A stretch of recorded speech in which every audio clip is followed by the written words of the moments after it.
announcing today a major show of military force in the region. Before dawn, in the narrow waters of the Strait of Hormuz, the balance of naval power hangs on a knife's edge. The sea is black.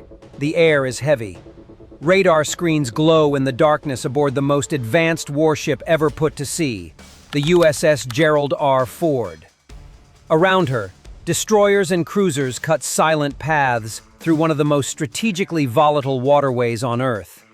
Oil tankers move like shadows along the horizon. Then suddenly, something changes. Multiple fast-moving contacts appear. Small, low-profile, high-speed. At first, they are indistinguishable from civilian traffic. Fishing boats, perhaps. Smugglers. But their formation tightens. Their vectors sharpen. Their speed increases. 14 fast attack craft, operating in coordinated formation, surge forward in what naval strategists have long feared: a fully committed swarm attack. This is not a historical battle. It is a tactical simulation grounded in real-world capabilities, known weapons systems, and established doctrine. Every radar range, every missile envelope, every defensive layer you are about to see reflects systems that exist today. The question is simple. If such an engagement unfolded without warning, how would it actually play out? The aircraft carrier strike group is designed to fight peer adversaries: submarines, ballistic missiles, advanced aircraft. But here the threat is asymmetric, fast, and close to the waterline. The attacking boats rely on speed, dispersion, and confusion. Their strategy is to saturate defenses, exploit reaction time, and force split-second decisions. In confined waters, maneuvering space is limited. Distances collapse quickly. There is no room for hesitation. Inside the Combat Information Center, operators track dozens of returns. Algorithms classify patterns. Commanders evaluate intent. Warning calls are issued. Helicopters spin up. Close-in weapon systems rotate toward the incoming tracks.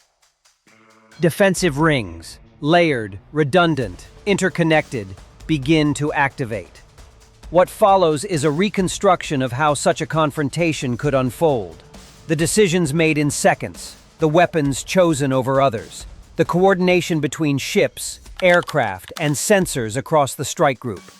We will examine how modern naval doctrine counters swarm tactics, how electronic warfare shapes the battle space, and how automated defense systems respond when multiple threats approach simultaneously from different bearings. Could small, agile boats overwhelm the most technologically advanced carrier group in the world? Can numerical saturation break through layered missile defense and rapid-fire intercept systems?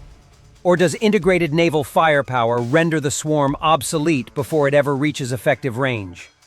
This video takes you inside the engagement, from the first ambiguous radar contact to the final outcome, not as speculation, but as a disciplined analysis of capabilities against tactics.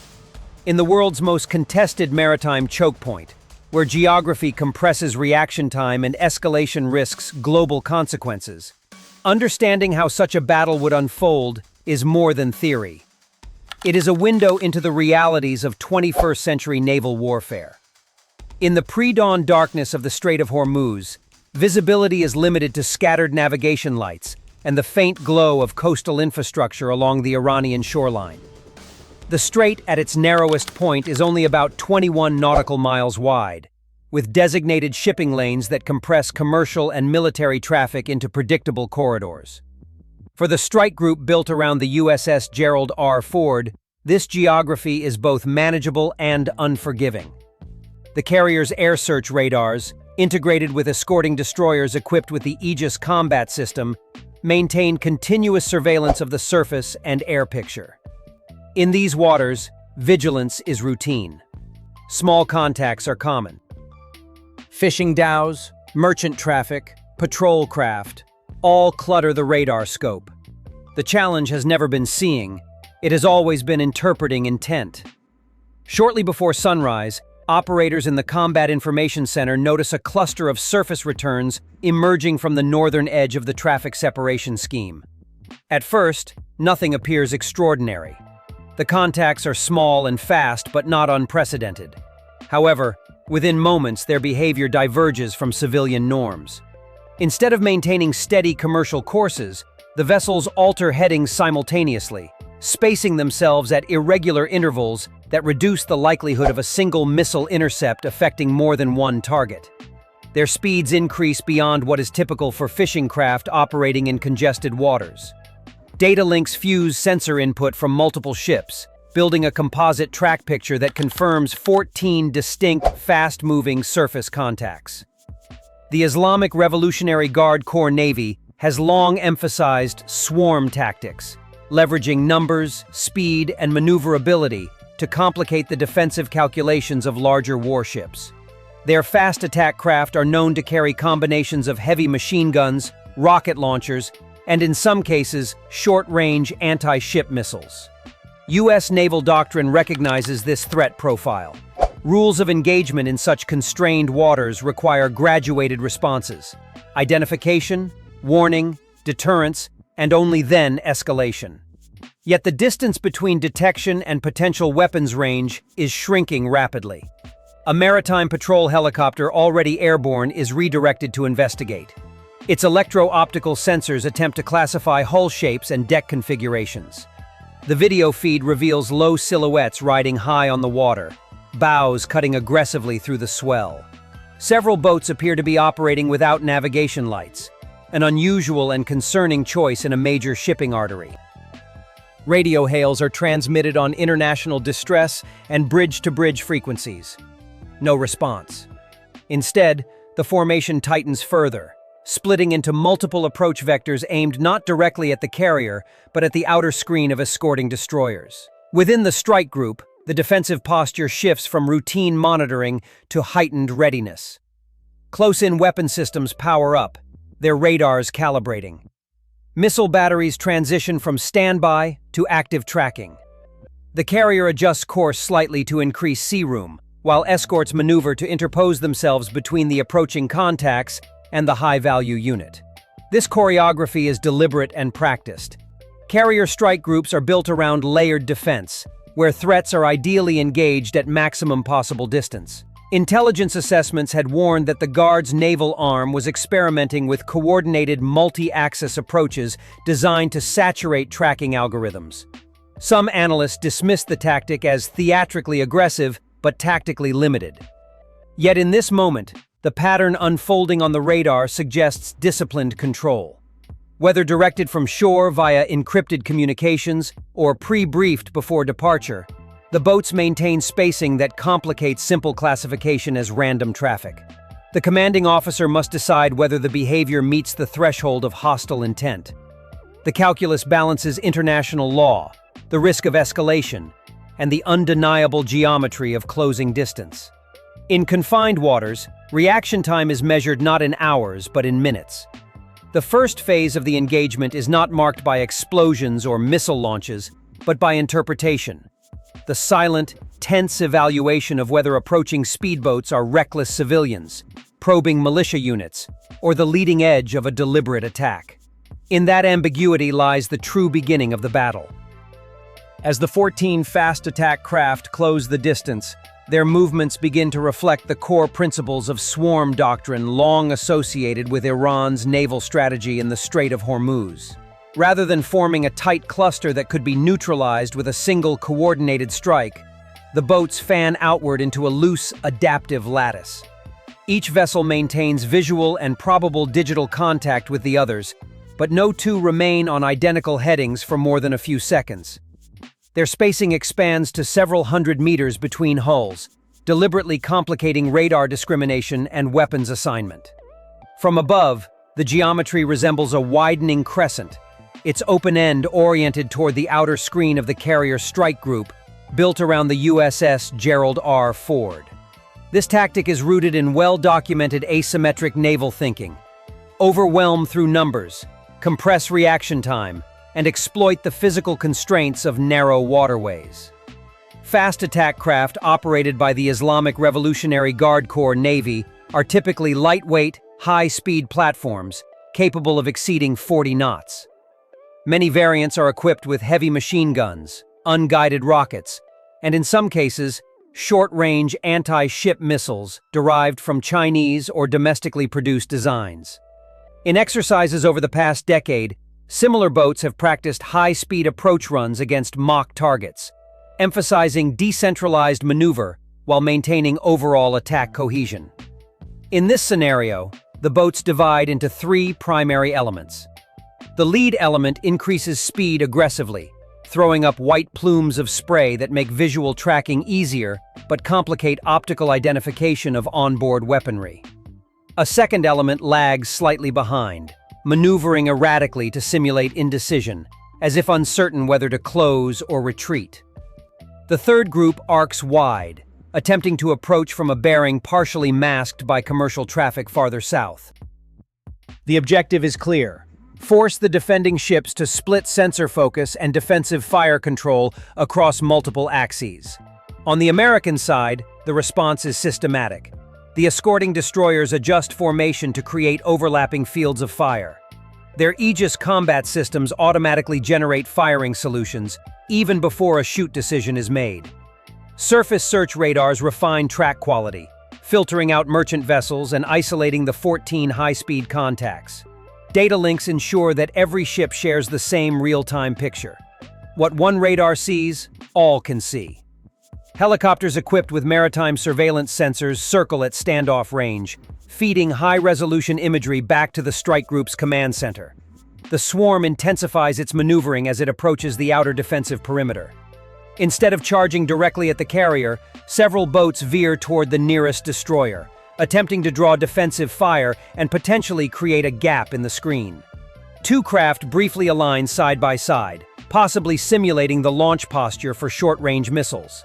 Though no confirmed launch is detected, the maneuver forces the defending ships to consider the worst-case scenario. In modern naval engagements, uncertainty is itself a weapon. Reports later suggest that at least a portion of the attacking boats were operating under pre-programmed maneuver sequences uploaded prior to departure, allowing them to execute synchronized turns even if communications were disrupted. Whether coordinated by encrypted radio or rehearsed extensively beforehand, the effect is unnerving. The pattern is neither random nor reckless. It is deliberate, calculated to test thresholds and provoke reaction. Within the strike group, warnings escalate from bridge-to-bridge radio calls to clearly broadcast directives, ordering the approaching craft to alter course immediately. Flares are prepared. Non-lethal signaling options are considered. Yet the boats continue closing, their formation now fully developed into a dispersed ring, designed to converge simultaneously from multiple bearings. The geometry of the swarm compresses the battle space, shrinking the buffer zone between detection and engagement. In these confined waters, speed and proximity become the attacker's primary assets. The swarm has now fully revealed itself, and the defensive calculus shifts from observation to imminent action. The first confirmed hostile act does not come with a dramatic missile plume streaking across the sky, but with a sudden flash low over the water.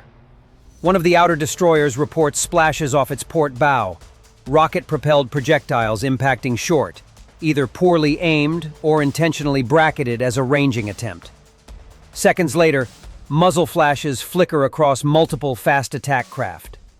Heavy machine gun fire arcs toward the screening ships, ineffective at that range but unmistakably hostile. The ambiguity that defined the opening phase vanishes instantly. The engagement shifts from potential to kinetic. The strike group's response is immediate and layered. Long before this moment, defensive systems had been tracking every boat, calculating intercept solutions in the background. Now those solutions are executed. A destroyer's 5-inch deck gun thunders, firing precision-guided rounds programmed for proximity detonation above the waterline. One of the lead boats disappears behind a violent column of spray and smoke. Almost simultaneously, another escort unleashes short bursts from its close-in weapon system, the rapid-fire cannon stitching a line of impacts across the surface just ahead of an approaching craft before walking the fire directly onto the hull. The distinctive buzz of the system carries faintly across the water, even over the roar of engines. Two of the attacking boats abruptly change profile. Instead of maintaining their erratic lateral maneuvers, they accelerate directly toward the defensive line. Infrared sensors detect heat blooms consistent with missile ignition. Whether unguided rockets or short-range anti-ship missiles, the projectiles skim low, using the sea's surface to mask their approach. Defensive radars classify the tracks within fractions of a second. An Escort launches surface-to-air interceptors configured for low-altitude engagement. The missiles streak outward, meeting the incoming threats far from the carrier's position. One intercept detonates cleanly. The second fragments its target, scattering debris harmlessly into the water. The exchange lasts less than 10 seconds, but it confirms the attacker's willingness to escalate. Above the chaos, rotary wing aircraft already in the air reposition aggressively. Their sensors provide precise targeting data, designating individual boats for surface fire. One helicopter fires warning shots ahead of a flanking craft that appears to be attempting a high-speed run along the edge of commercial traffic. When the boat fails to alter course, the helicopter transitions from warning to disabling fire, striking the engine block. The vessel slews sideways, trailing smoke, its attack run abruptly terminated. The swarm's defining characteristic, multi-axis pressure, now reaches its peak. Boats converge from divergent bearings, compressing the defensive geometry. Several attempt to exploit blind arcs created by the relative positioning of merchant ships nearby. The defending escorts counter by adjusting headings in coordinated turns, maintaining overlapping fields of fire while ensuring no single vessel becomes isolated. Electronic warfare systems activate at full power, broadcasting signals intended to disrupt potential remote guidance links. Whether by design or coincidence, two attacking craft begin maneuvering erratically, their tight formation discipline degrading as they drift off vector. At closer range, the intensity escalates. One fast attack craft pushes to what analysts later estimate was the outer edge of effective small missile range before being engaged by a combination of naval gunfire and helicopter-mounted rockets. The boat erupts into flame, momentum carrying it forward briefly before it veers and stops. Another attempts a radical zigzag approach, apparently seeking to force the defenders into a difficult targeting solution. Instead, coordinated fire from two separate ships converges almost simultaneously, overwhelming its evasive maneuver with sheer volume and precision. Despite mounting losses, a handful of boats persist. Their attack pattern fragments. Cohesion gives way to opportunistic thrusts. Without synchronized timing, the saturation effect weakens. Defensive systems, designed to handle multiple concurrent threats, begin clearing targets faster than new attack vectors can develop. One escort employs airburst munitions that detonate above a cluster of small craft, showering the water with high-velocity fragments. The near misses are enough to disable propulsion on at least one vessel, which slows abruptly and falls behind. Within minutes, the initiative has clearly shifted. The surviving attackers are no longer executing a coordinated swarm, but reacting individually, attempting either to press through isolated gaps or to disengage under fire. The strike group maintains disciplined fire control, prioritizing boats that continue closing while monitoring those turning away. A final attempted high-speed dash toward the outer screen ends when a destroyer's main gun lands a direct hit at medium range, the impact splitting the craft and sending debris skittering across the surface. As the volume of incoming fire diminishes, the defensive tempo remains high but controlled. Sensors continue scanning for secondary launches or hidden threats. Helicopters track retreating boats to ensure they are not regrouping beyond visual range. The water between the attacker's initial approach vectors and the defensive line is now marked by burning wreckage and drifting fragments. A few surviving craft reverse course at full throttle, disappearing into the haze toward the northern shoreline. The battle's decisive moment was not a single spectacular explosion, but the collapse of coordinated pressure. Once the swarm lost synchronization, whether through attrition, electronic disruption, or simple compression of space, the theoretical advantage of numbers dissolved. Layered defenses functioned as designed. Long-range intercept where possible, medium-caliber naval gunfire to thin the formation, and close-in systems to eliminate any craft that pressed too far. The carrier itself never needed to bring its full offensive capabilities to bear. The protective envelope formed by its escorts proved sufficient. In the aftermath, damage assessments confirm no significant impact to the strike group. Minor superficial effects from small arms fire are recorded on one escort's outer plating, but no combat systems are degraded. The defensive architecture, sensors, data links, weapons, and disciplined command decisions demonstrates resilience against the very tactic designed to exploit proximity and speed. What began as a calculated attempt to overwhelm through saturation ends as a stark illustration of how modern naval integration can absorb and dismantle a multi-vector swarm. The confined waters that initially favored rapid approach ultimately left little room for retreat, and the engagement closes with the strike group in full control of the battle space. As the firing ceases and the last hostile radar contacts fade from the tactical display, the strike group transitions immediately from combat operations to control and assessment. The waters of the Strait of Hormuz remain tense and strategically sensitive, and doctrine requires confirmation that the threat has been fully neutralized. Maritime patrol helicopters continue wide orbits beyond visual range, scanning for regrouping vessels or secondary elements that may have remained outside the primary engagement area. Surface ships deploy unmanned systems to survey debris fields, both to verify the destruction of attacking craft and to ensure that no drifting explosives pose residual danger to commercial traffic. Initial battle damage assessments confirm what the tactical picture had already suggested. The protective screen around the USS Gerald R held firm. No critical systems were degraded, no propulsion or combat capabilities were lost, and flight operations, briefly paused during the peak of the engagement, resume within a tightly controlled window. Engineers inspect hull sections for superficial impacts, while electronic warfare teams review recorded signal data to analyze how effectively they disrupted potential coordination among the attacking boats. In modern naval combat, the learning process begins even before the smoke is cleared. Intelligence specialists immediately begin reconstructing the attacker's command architecture.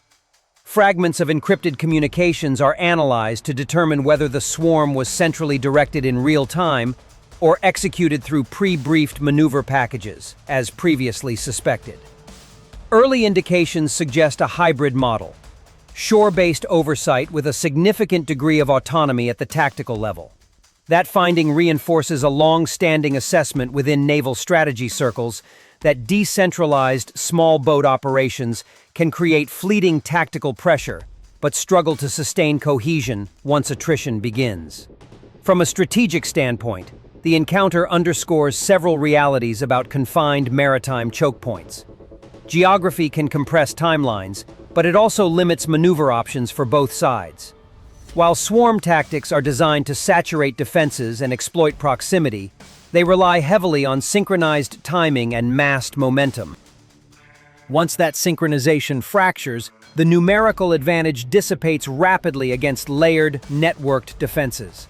Analysts later note that the engagement validates decades of investment in integrated sensor fusion and distributed fire control within carrier strike groups. There are broader implications as well. The incident demonstrates how rapidly a localized confrontation in a critical shipping lane can escalate toward wider conflict. Even though the strike group emerged intact, the exchange would inevitably reverberate diplomatically and economically, particularly given the Strait's role in global energy transit. Naval planners have long treated such waterways as potential flashpoints precisely because small tactical encounters can carry outsized strategic consequences. For the strike group, the final phase is not celebration, but recalibration. Weapons inventories are checked, interceptor counts updated, and logistical calculations adjusted to account for expended munitions.